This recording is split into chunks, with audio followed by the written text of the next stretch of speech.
নমস্কার। কবি শঙ্খ ঘোষের লেখা কবিতা মিথ্যে। লোকে আমায় ভালোই বলে, দিব্যি চলন সই, দোষের মধ্যে একটু নাকি মিথ্যে কথা কই। ঘাটশিলাতে যাবার পথে ট্রেন ছুটেছে যখন, মায়ের কাছে বাবার কাছে করছি বকম বকম। হঠাৎ দেখি মাঠের মধ্যেই চলন্ত সব গাছে এক এক রকম ভঙ্গি ফুটে, এক এক রকম নাচে। ও মা, দেখো নৃত্যনাট্য। যেই বলেছি আমি, মা বকে দেয়, বড্ড তোমার বেড়েছে ফাজলামি। চিড়িয়াখানার নাম জানো তো? আমার সেজ মেশো আদর করে দেখিয়েছিলেন পশুরাজের কেশর।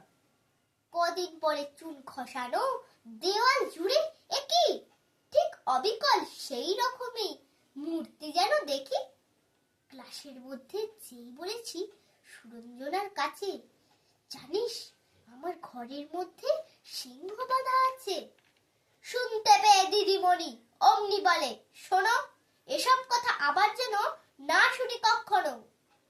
বলি না তাই সেসব কথা, সামলে থাকি খুব, কিন্তু সেদিন হয়েছে কি এমনি বেয়াকুব।